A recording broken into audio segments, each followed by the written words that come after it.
I'm so excited! Finally, a break from the boring homework. What's it about? Algebra, linear equations. As if the x, the y, the equations, domain, range, function were not enough, they throw in some points and lines on a graph. Thank God none of that is in the real world. Well, on the contrary, it is all around us. What do you mean? As an example, let's take the $75 I have in all with me. A movie ticket costs $10. We are buying 2 tickets, one for each one of us. With the remaining money, how many tubs of popcorn can we purchase? With each tub costing $5.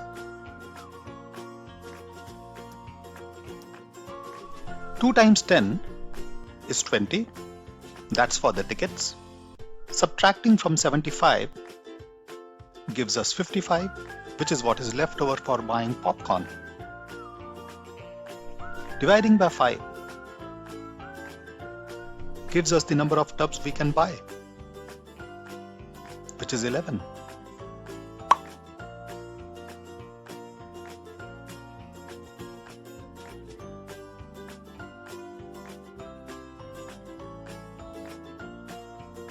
Now suppose if there were 4 people coming for the movie instead of 2.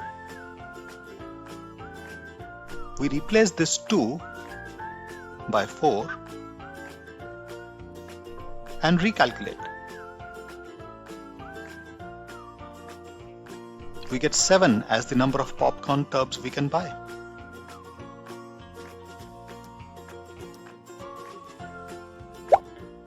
For 6 people, the answer becomes 3. So, if you observe, we have established a relationship between the number of people or tickets and the number of popcorn tubs we can buy, given these fixed conditions. The number of tubs we can buy, let's say this is y, is dependent on the number of people for whom we buy tickets. Say x. We now have an algebraic equation. Y is equal to 15 minus 2x or minus 2x plus 15.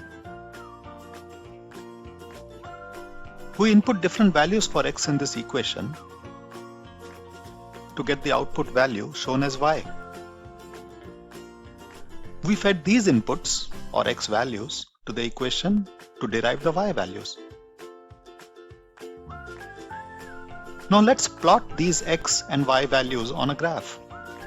Why would we want to do that? 3 reasons in particular. First, to demonstrate that there is an easier way to derive the y values given x values. Secondly, to see if this equation here means something. And lastly, for many, a graphic representation of the equation is much easier to understand. Let's see how. The graph is a 2-dimensional plane created by joining 2 number lines perpendicular to each other at their 0 values. This defines what's called as coordinate plane. This point called the origin.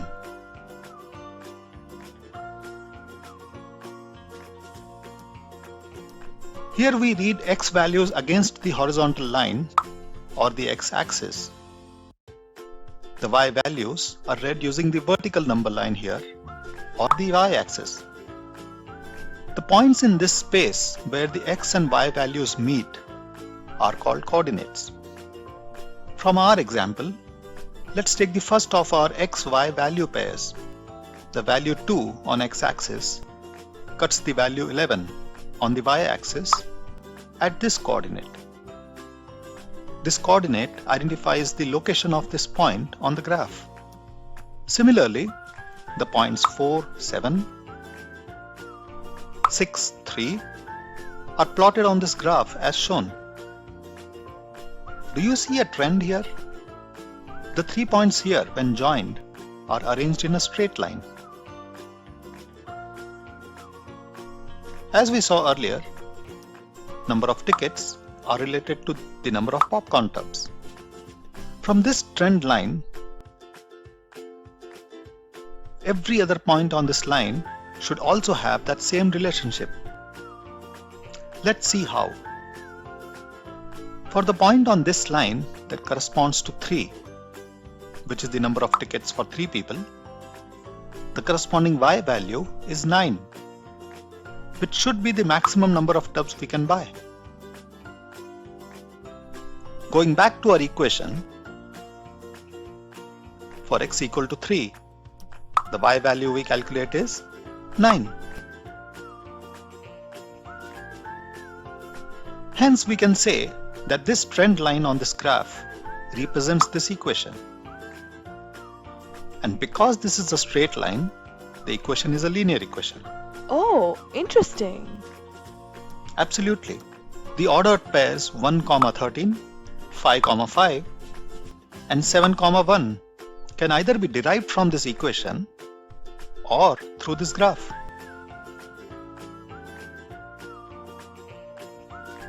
The line on the graph also tells us that as more tickets are purchased, there is less money left for popcorn tubs, which is of course logical, but the declining trend tells us something which the equation in itself doesn't.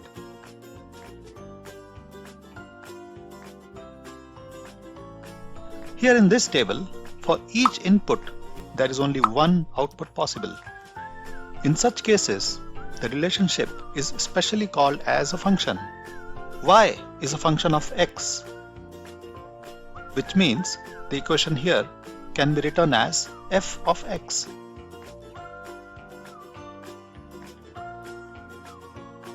We have all possible values of x and y. X values, or the input, or the number of tickets you can buy with $75,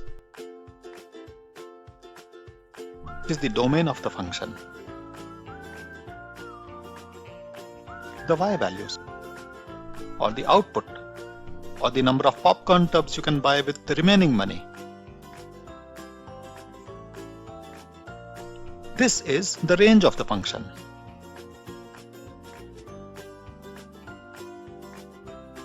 That's great. It explains everything. I'm waiting to get back to my homework, but only after I finish the movie.